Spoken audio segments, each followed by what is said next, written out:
Dear students, welcome to my YouTube channel intent coaching classes.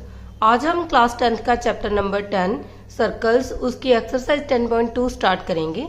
हमारी exercise 10.2 का first sum है, from a point Q the length of the tangent to a circle is 24 centimetre and the distance of a Q from the centre is 25 centimetre. The radius of the circle is. देखो यहाँ हमारे पास एक circle given है और इस circle का centre हम मान लेते हैं कि इस सर्कल का सेंटर है O।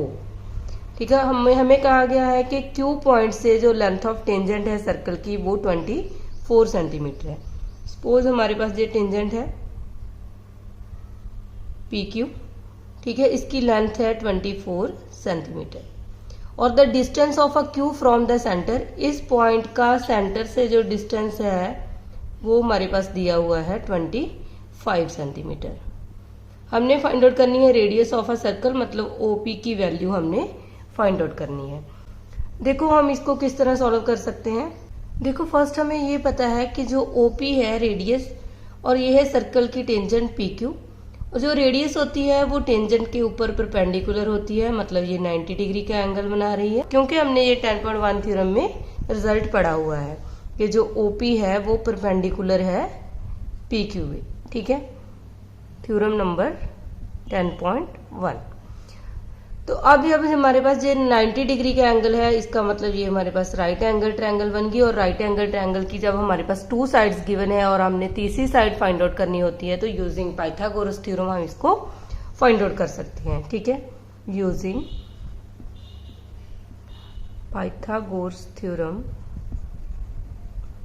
पाइथागोरस थ्योरम क्या होती है, जैसे OQ का स्क्वायर मतलब हाइपोटेन्यूज का square equal to base square, base है हमारे पास PQ का स्क्वायर, और परपेंडिकुलर की लेंथ जो है वो है OP का स्क्वायर। ठीक है, OQ की लेंथ दी हुई है 25 सेंटीमीटर, इसका स्क्वायर। PQ हमारे पास दिया है 24, इसका स्क्वायर, और OP हमने फाइंड आउट करना है। 25 का स्क्वायर हमें पता है 625 और 24 का स्क्वायर होता है 576 प्लस OP का स्क्वायर।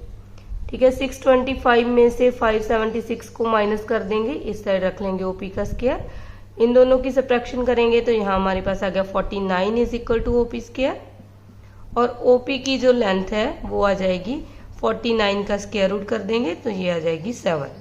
ठीक है, तो इसका करेक्ट ऑप्शन है A, क्योंकि हमने OP radius of a circle find out करनी थी, उसकी लेंथ आ गई 7 सेंटीमीटर।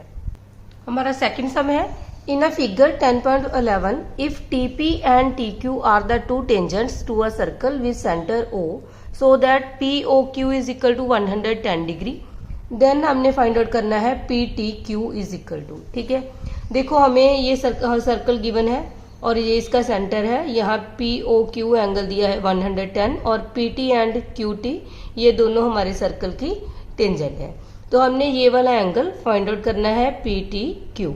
देखो अब हमें पता है कि जब हमारे पास ये सर्कल की रेडियस और सर्कल की टेंजेंट इस पॉइंट ऑफ कांटेक्ट पे परपेंडिकुलर होती है, मतलब 90 डिग्री का एंगल हो गया ये। सेम ये भी रेडियस है और ये टेंजेंट है, तो ये वाला एंगल भी 90 डिग्री हो गया। ठीक है, तो हमने ये वाला एंगल फाइंड आउट करना है। तो देखो यहाँ से हम लिख सकते हैं कि OP परपेंडिकुलर है PT के ऊपर और जो OQ है वो परपेंडिकुलर है TQ। इसका मतलब है कि एंगल P हमारे पास 90 डिग्री है और एंगल Q भी 90 डिग्री है। अब हम देखें तो ये हमारे पास एक क्वाड्रिलेटर बन गई। ठीक है, इन अ क्वाड्रिलेटर POQT, तो हमें पता है क्वाड्रिलेटर के सभी एंगल्स का सम जो होता है वो 360 होता है, तो यहाँ एंगल बन रहा है angle P, angle O plus angle Q plus angle T is equal to 360। ठीक है, तो एंगल P हमारे पास 90 डिग्री है, एंगल O है 110 डिग्री, एंगल Q भी 90 डिग्री है और एंगल T हमने फाइंड आउट करना है। ठीक है, तो इन सभी को ऐड करेंगे तो ये हमारे पास बन गया 290 plus angle T is equal to 360, तो एंगल T की वैल्यू आ जाएगी 360 माइनस 290, तो एंगल T आ जाएगा 70 डिग्री। ठीक है। हमें पता है एंगल टी को हम पी टी क्यू भी बोल सकते हैं। इस जो हमने फाइंड आउट करना है, इसका मतलब एंगल पी टी क्यू की वैल्यू आ गई 70 डिग्री। तो हमारा बी ऑप्शन करेक्ट हो जाएगा।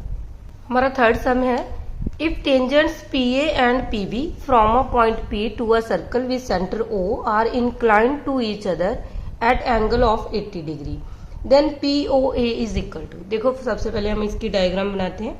हमारे पास एक सर्कल गिवन है और हमें कहा गया है कि सर्कल के यहाँ कोई पी पॉइंट है, उसमें से दो टेंजेंट है P A and P B.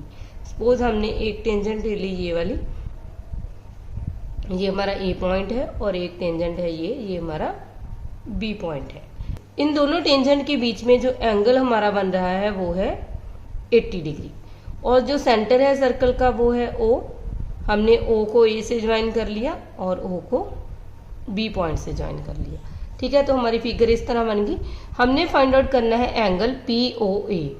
देखो पी, यहां से पी ओ ए, ये वाला एंगल हमने फाइंड आउट करना है। अब हमें पहले तो ये पता है इस फिगर में अगर हम देखें कि जो ये रेडियस है, ये टेंजेंट है, ये दोनों आपस में परपेंडिकुलर है, तो ये एंगल तो हो गया 90 डिग्री का। सेम ये वाला एंगल, ये भी हमारे पास रेडियस और ये टेंजेंट है, ये एंगल भी हो गया 90 डिग्री। ठीक है, तो अब हमें फाइंड आउट करना है ये वाला एंगल। उसके लिए हमें क्या करना पड़ेगा कि हमें ये वाला एंगल फाइंड आउट करना पड़ेगा इतना, क्योंकि ये पूरा एंगल हमें 80 गिवन है, तो हमने इतना एंगल फाइंड आउट करना है। ठीक है, उसके लिए हम इन दोनों ट्रायंगल्स को कॉन्ग्रुएंट प्रूव करेंगे। तो उसमें हमारे पास ट्रायंगल है inner triangle P O A and triangle P O B. ठीक है, देखो इसमें कॉन्ग्रुएंट प्रूव करने के लिए हमें पता है ये पी ओ साइड दोनों में कॉमन है, तो P O is equal to P O, ये कॉमन साइड हो जाएगी। और ये रेडियस है सर्कल की, इसका मतलब O A is equal to O B. ठीक है, ये रेडियस है। हमें ये पता है कि अगर हमारे पास एक सर्कल की टेंजेंट है तो ये दोनों की लेंथ आपस में इक्वल होती है, तो यहाँ आ जाएगा P A is equal to P B. ठीक है, क्योंकि ये हमने थ्योरम नंबर 10.2 में पढ़ा है। तो यहाँ से हम लिख सकते हैं कि हमारी triangle P O A congruent है triangle P O B by S S S rule. ठीक है, angle A P O equal to है angle O P B by C P C T. ठीक है, अगर हम पूरे एंगल की बात करें कि एंगल ए पी बी, तो हमें पता है ये इन दोनों एंगल्स को ऐड करके बना है angle A P O plus angle O P B. अब ये दोनों एंगल आपस में इक्वल हैं, तो यहाँ हम इसको लिख सकते हैं 2 of angle A P O, क्योंकि ये भी ए पी ओ हो जाएगा। ठीक है, तो यहाँ से हम एंगल ए पी ओ की वैल्यू फाइंड आउट कर लेंगे, वो हो जाएगा half of angle A P B. तो angle A P O is equal to half, angle A P B की वैल्यू हमारे पास 80 डिग्री है, तो ये हमारे पास आ गया 40। ठीक है, तो जब हमने A P O angle find out कर लिया, A P O angle equal to 40 degree, इसका मतलब ये एंगल 40 डिग्री हो गया, ये 90 है। अब हम P O A angle find out कर सकते हैं, क्योंकि ये यहाँ हमारे पास एक ट्रायंगल गिवन है। ठीक है, तो देखो यहाँ अब हम ट्रायंगल ले लेंगे inner triangle O P A. इसमें जो एंगल बन रहे हैं वो हमारे पास है angle A plus angle A P O plus angle P O A is equal to 180। हमें पता है sum of angles of triangle होता है 180। एंगल ए की वैल्यू है 90 डिग्री। ठीक है, ए पी ओ हमने फाइंड आउट कर लिया है 40 डिग्री प्लस पी ओ ए हमने फाइंड आउट करना है इज इक्वल टू 180। इन दोनों को ऐड करेंगे तो ये आ गया 130 plus P O A is equal to 180। तो यहाँ से एंगल आ जाएगा P O A is equal to 180 minus 130। तो एंगल पी ओ ए की वैल्यू आ जाएगी 180 में से 130 को माइनस करेंगे तो ये आ गया 50 डिग्री। ठीक है, तो हमारा ए ऑप्शन करेक्ट हो जाएगा। तो हमने थर्ड सम कंप्लीट कर लिया है। हमारा फोर्थ सम है, prove that the tangent drawn at the end of a diameter of a circles are parallel. देखो इसमें हमें क्या कहा गया है कि अगर हमारे पास एक सर्कल है और ये हमें पता है ये सर्कल का सेंटर है, और सेंटर में से जो लाइन पास करती है इसको हम बोलते हैं डायमीटर। ठीक है, तो ये सर्कल की डायमीटर है। कहते हैं अगर डायामीटर के एंड पर अगर हम टेंजेंट ड्रान करते हैं, एक टेंजेंट हमने ये वाली ले ली, एक टेंजेंट ये वाली, हमने प्रूव करना है कि ये दोनों टेंजेंट आपस में पैरेलल है। ठीक है, सपोज इस टेंजेंट का नाम लिखते हैं ए बी और ये टेंजेंट है हमारी सी डी। ठीक है, हमने क्या प्रूव करना है, टू प्रूव कि A B parallel C D. देखो इसके लिए हम क्या प्रूव करेंगे, हमें पता है कि जहां ये है हमारी जो सर्कल की ये रेडियस है। ठीक है, सपोज यहाँ हम नेम ले देते हैं ई एंड इसको नेम ले देते हैं एफ। ठीक है, तो हमें पता है जो ओ ई है वो परपेंडिकुलर है ए बी के ऊपर। ठीक है, इसका मतलब जो ये हमारा एंगल बनेगा ये हमारे पास एंगल 90 डिग्री बनेगा। ठीक है, सेम अगर हम इसकी बात करें तो ओ एफ जो है वो भी परपेंडिकुलर है सी डी के ऊपर, क्योंकि ये हमने थ्योरम नंबर 10.1 में पढ़ा हुआ है। ठीक है, तो यहाँ हम सपोज कर लेते हैं कि सपोज ये हमारा 1 एंगल है और ये है 2 और ये है 3 और ये है 4 एंगल। ठीक है, इसका मतलब अगर ओ ई परपेंडिकुलर ए बी है, इसका मतलब एंगल 1 जो है और एंगल 2 है, ये सभी एंगल्स 90 के हैं, क्योंकि ये 90 है तो ये भी 90 आएगा। सेम एंगल 3 एंड एंगल 4 भी 90 डिग्री के हैं। अगर हम ऐसे लिख लें कि angle 1 is equal to angle 4 and angle 2 is equal to angle 3, तो हम इसको बोल सकते हैं कि ये अल्टरनेट इंटीरियर एंगल है। ठीक है, अगर अल्टरनेट इंटीरियर एंगल इक्वल हो जाते हैं तो इसका मतलब हम बोल सकते हैं कि जो ये सी डी लाइन है वो पैरेलल हो जाएगी ए बी के, जब हमारी ई एफ कोई भी फीजा ट्रांसवर्सल। ठीक है, क्योंकि हमने ये पढ़ा हुआ है अगर ऐसी 2 लाइंस है और एक लाइन उसको कट कर रही है, अगर उसके अल्टरनेटिव इंटीरियर एंगल आपस में इक्वल आ जाते हैं तो इसका मतलब लाइंस पैरेलल होती है। हम ये भी बोल सकते हैं अगर लाइंस पैरेलल है तो अल्टरनेटिव इंटीरियर एंगल इक्वल है। ठीक है, तो यहाँ हमने शो कर दिया कि इसके अल्टरनेटिव इंटीरियर एंगल इक्वल है, इसका मतलब ये दोनों लाइंस पैरेलल है, यही हमने प्रूव करना था। तो हमारा 4th सम कंप्लीट हो गया है। हमारा 5th सम है prove that the perpendicular at the point of contact to the tangent to a circle passes through the centre. ठीक है, तो इसमें हमें क्या कहा गया है कि हमारे पास एक सर्कल है और सपोज ये हमारे पास सर्कल की एक टेंजेंट है जिसको हमने नाम दे दिया पी एंड क्यू। ठीक है, हमने ये प्रूव करना है कि जो यहाँ पॉइंट ऑफ कंटेक्ट है जहां हमारी टेंजेंट मीट करती है, सपोज ये हमारा ए पॉइंट है। ठीक है, और ये है सर्कल का सेंटर ओ और ये है परपेंडिकुलर। ठीक है, तो हमने ये प्रूव करना है कि जो परपेंडिकुलर है इस पॉइंट ऑफ कंटेक्ट पे टेंजेंट के ऊपर, ठीक है, परपेंडिकुलर मतलब 90 डिग्री का एंगल बना रहा है, हमने ये शो करना है कि ये परपेंडिकुलर सेंटर में से पास करता है।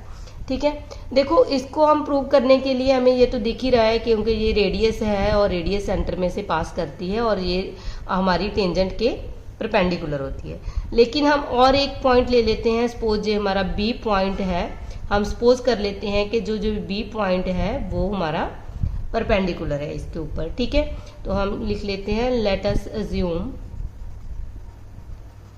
That the perpendicular passes through B। ठीक है, हमने ये सपोज कर लिया कि जो ये B पॉइंट है इसमें से हमारा परपेंडिकुलर पास कर रहा है। ठीक है, इसका मतलब क्या है कि अगर ये परपेंडिकुलर है इस पे पी क्यू पे, ठीक है, ये वाली लाइन हमारी टेंजेंट इस पे परपेंडिकुलर है, इसका मतलब जो ये एंगल बनेगा वो 90 डिग्री बनेगा। तो यहाँ हम लिख सकते हैं बी ए क्यू एंगल जो है वो 90 डिग्री है। ठीक है, अब हमने ये भी पढ़ा है कि ये हमारे सर्कल की रेडियस है, अगर ये रेडियस है, रेडियस भी तो टेंजेंट के ऊपर परपेंडिकुलर होती है इस पॉइंट ऑफ कांटेक्ट के ऊपर, तो हम ऐसे भी लिख सकते हैं कि जो ओ ए क्यू एंगल है वो भी 90 डिग्री है। ये हमने थ्योरम नंबर 10.1 में पढ़ा हुआ है। ठीक है, अब ये भी एंगल 90 है, ये भी एंगल 90 है, इसका मतलब ओ ए क्यू जो है वो बी ए क्यू के इक्वल आ गया। ठीक है, इसका मतलब ये दोनों वैल्यूज जो है वो सेम ही है। अगर हम ये वाला कोई पॉइंट और लेते हैं, मतलब अलग से एक लाइन लेते हैं, तो इसका मतलब ये भी लाइन हमारी सेंटर में से पास करती है। ठीक है, इसका मतलब जो भी परपेंडिकुलर होगा वो सेंटर में से पास करेगा, यही हमने प्रूव करना था। ठीक है, तो हम लिख सकते हैं perpendicular at the point of contact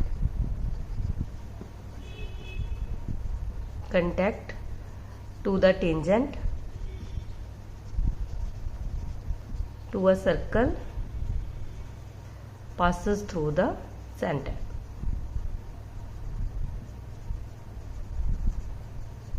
ठीक है, तो हमारा 5th सम कंप्लीट हो गया है।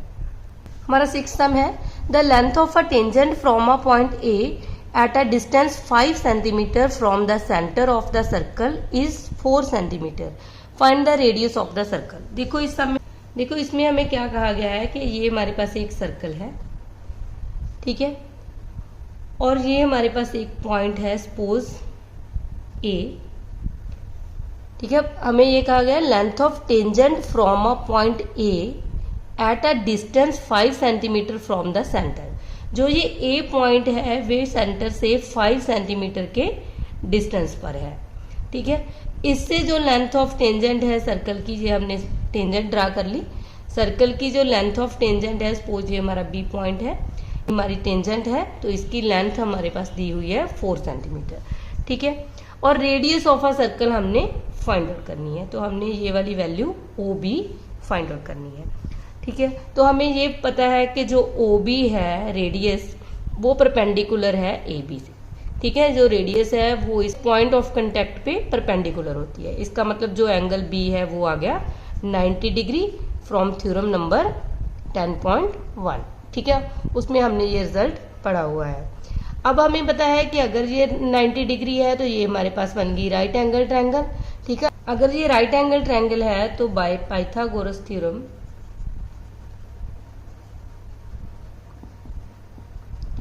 हम लिख सकते हैं ये हमारे पास परपेंडिकुलर है यहाँ, तो ये हमारा बेस हो गया, ये परपेंडिकुलर हो गया और ये हाइपोटेन्यूज हो गया, ठीक है। तो हम यहाँ से डायग्राम बनाएंगे तो ये हमारे पास बन जाएगा ओ ए का square is equal to O B का स्क्वायर प्लस ए बी का स्क्वायर, ठीक है। Hypotenuse square is equal to perpendicular square plus base square. O A की वैल्यू दी है 5 का स्क्वायर, ओ बी हमने फाइंड आउट करनी है, प्लस ए बी की वैल्यू है 4 का स्क्वायर। जे अगर 25 is equal to O B square, 4 का स्क्वायर आ गया 16, 25 minus 16 is equal to O B square, ठीक है। तो 25 में से 16 सब्ट्रैक्ट करेंगे तो ये अगर 9 is equal to O B square, तो ओ बी की वैल्यू आ जाएगी स्क्वायर रूट 9, और यहाँ हमें बताया है स्क्वायर रूट 9 होता है 3, तो इसका मतलब रेडियस ऑफ अ सर्कल हमारे पास आ गया 3, तो यही हमने प्रूव करना था। हमारा 7th सम है two concentric circles are of radius 5 centimetre and 3 centimetre, find the length of the chord of the larger circle which touch the smaller circle. देखो यहाँ हमें दिया गया है कि हमारे पास 2 कंसेंट्रिक सर्कल है जिसकी रेडियस 5 सेंटीमीटर एंड 3 सेंटीमीटर है, ठीक है। कंसेंट्रिक सर्कल वो होते हैं जिनका सेंटर सेम होता है।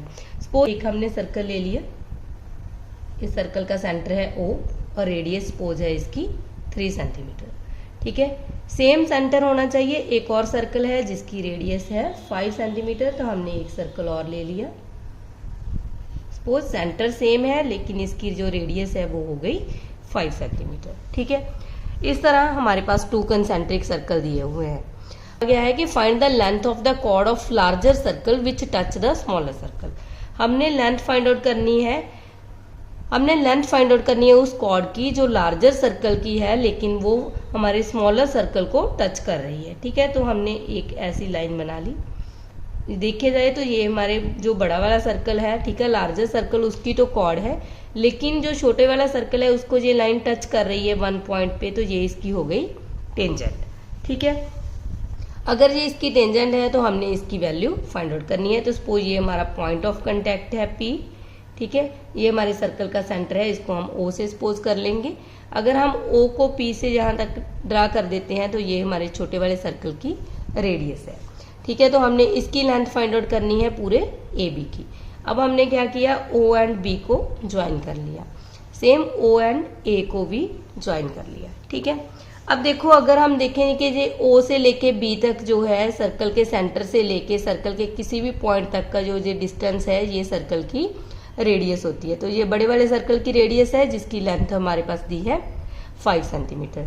और ये O से लेके P तक इस छोटे वाले सर्कल की रेडियस है, इसकी लेंथ दी है 3 सेंटीमीटर और ये हम फाइंड आउट कर लेंगे PB। ठीक है, अब हमें ये भी पता है कि जो छोटे वाले सर्कल है उसकी जो हमारे पास रेडियस जो है और ये हमारे पास टेंजेंट है, तो ये एंगल बन जाएगा 90 डिग्री। तो हम लिख देंगे OP जो है वो परपेंडिकुलर है AB। ठीक है, तो देयरफॉर जो एंगल बन रहा है OPB वो हो गया 90 डिग्री बाय थ्योरम नंबर 10.1। ठीक है, उसमें हमने में ये पढ़ा हुआ है कि जो रेडियस होती है वो टेंजेंट के परपेंडिकुलर होती है। ठीक है, अब देखो जहाँ ये राइट एंगल ट्रायंगल बन गई क्योंकि ये एंगल 90 डिग्री है, तो बाय पाइथागोरस थ्योरम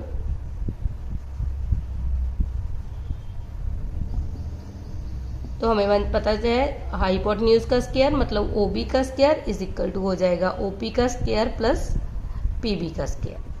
ठीक है, OB की जो लेंथ है वो है 5 सेंटीमीटर, इसका स्क्वायर, OP की जो लेंथ है वो है 3 का स्क्वायर और PB हमने फाइंड आउट कर लेना है। ये आ गया 25 इज इक्वल टू 3 का स्क्वायर 9 प्लस PB का square, 25 minus 9 is equal to PB का स्क्वायर। तो 25 में से 9 को सब्ट्रैक्ट करेंगे तो ये आ गया 16 इज इक्वल टू PB का स्क्वायर। तो PB की वैल्यू आ जाएगी हमारे पास √16 मतलब 4। ठीक है, अब ये वाली लेंथ 4 आ गई। अब यहाँ देखिए इस ट्रायंगल की बात करें तो ये भी सेम है, इसकी लेंथ भी हमारे पास 5 सेंटीमीटर है। इसका मतलब अगर हम AP की वैल्यू फाइंड आउट करेंगे तो वो भी 4 आ जाएगी। ठीक है, अब हमने फाइंड आउट करनी है पूरी AB, तो AB इज इक्वल टू आ जाएगा AP प्लस PB।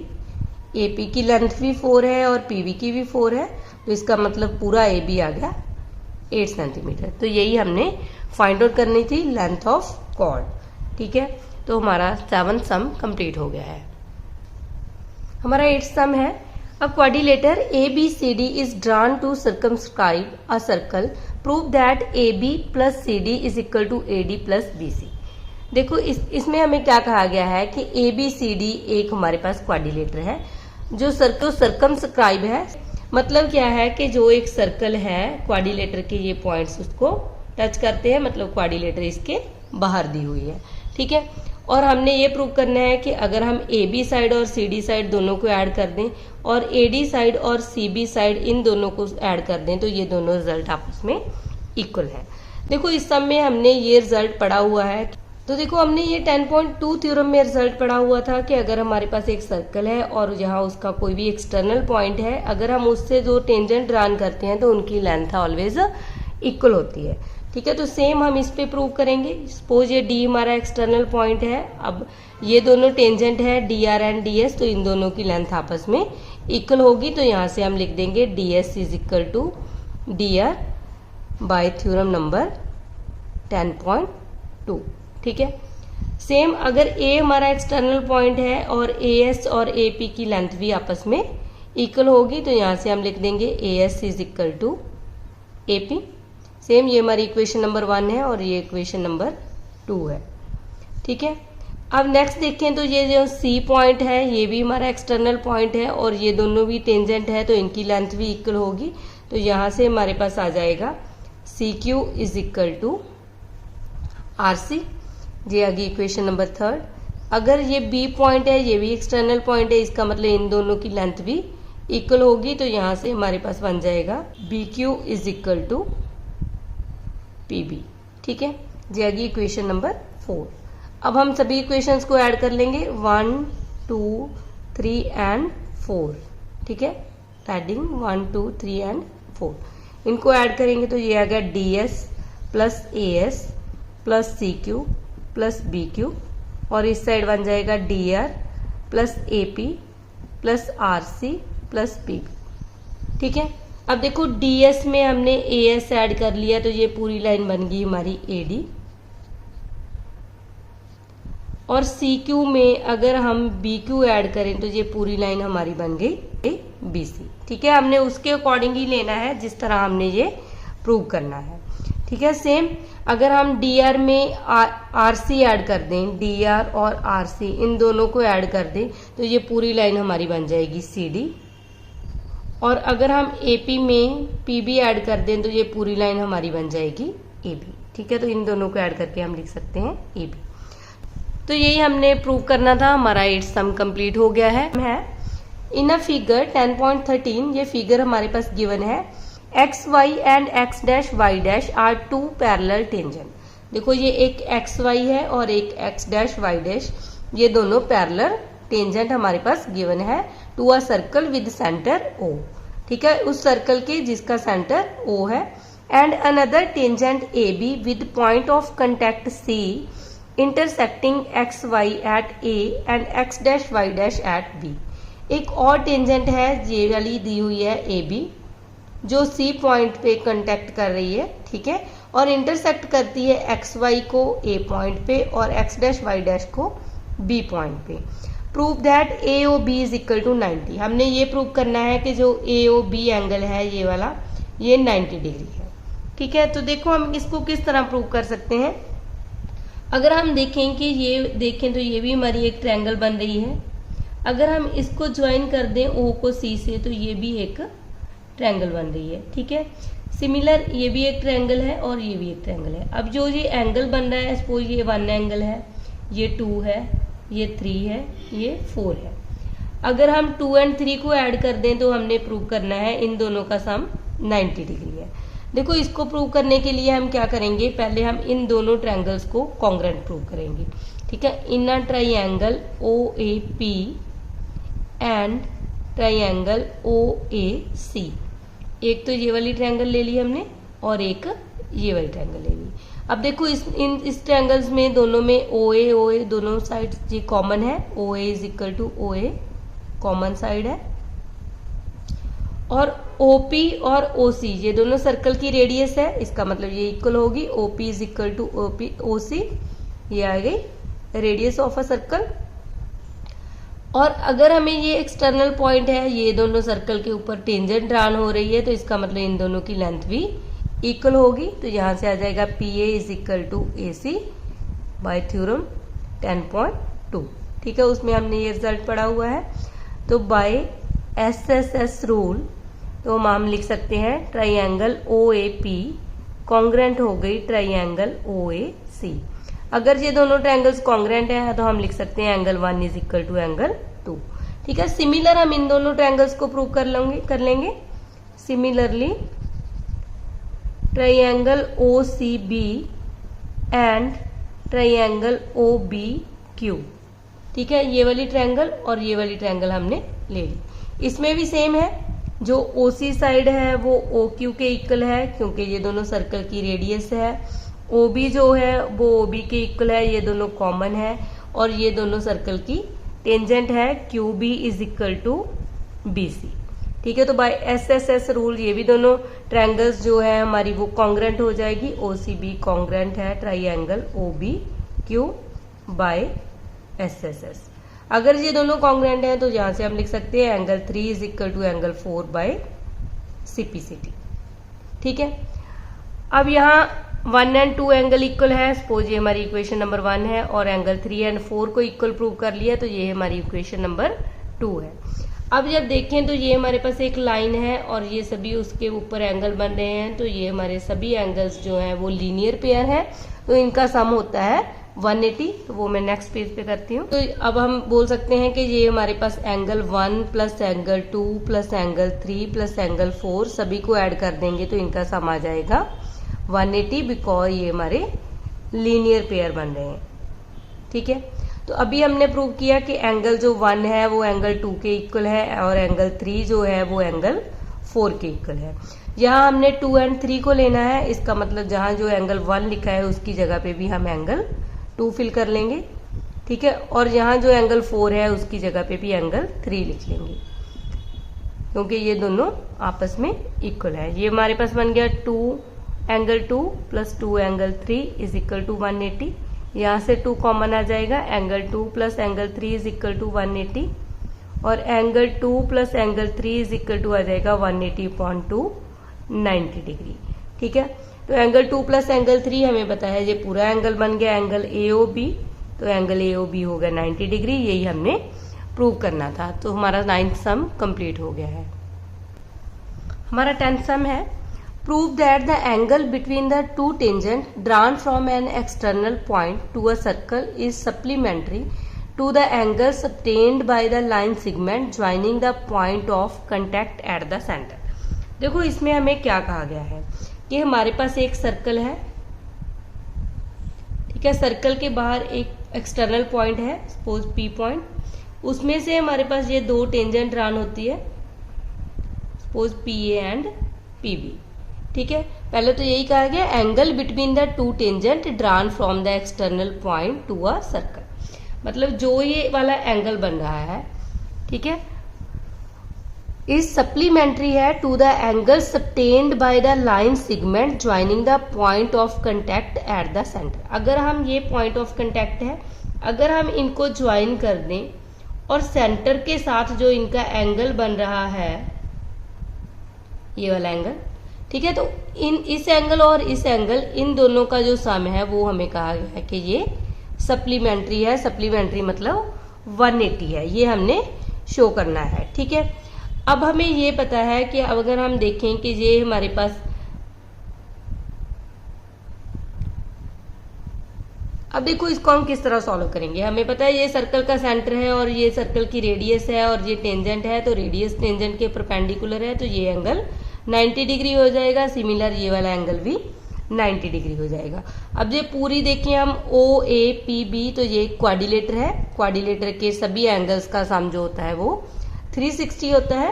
ठीक है, तो इसकी हेल्प से हम इसको प्रूव करेंगे। पहले हम लिखेंगे ओ ए जो है वो परपेंडिकुलर है पी ए पे, एंड जो ओ बी है वो भी परपेंडिकुलर है P B by theorem number 10.1।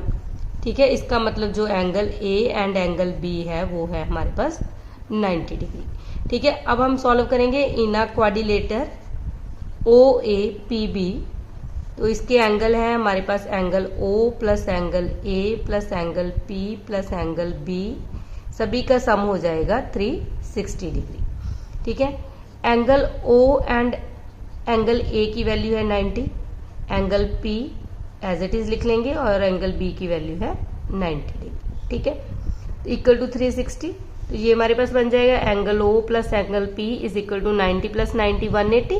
360 में से 180 माइनस कर देंगे तो angle O plus angle P हमारे पास आ गया 180 डिग्री। ठीक है, तो यही हमने प्रूव करना था कि जो ये वाला एंगल है और ये वाला एंगल है, इन दोनों का सम सप्लीमेंट्री बनना चाहिए, मतलब 180 बनना चाहिए। ठीक है, तो हमारा 10 सम कंप्लीट हो गया है। आज के लिए हम इतना ही करेंगे। अगर आपको मेरी वीडियो पसंद आई है तो लाइक करना और अपने फ्रेंड्स के साथ शेयर भी करना। अगर आप मेरे चैनल पे नए आए हो तो चैनल को सब्सक्राइब करना मत भूलना।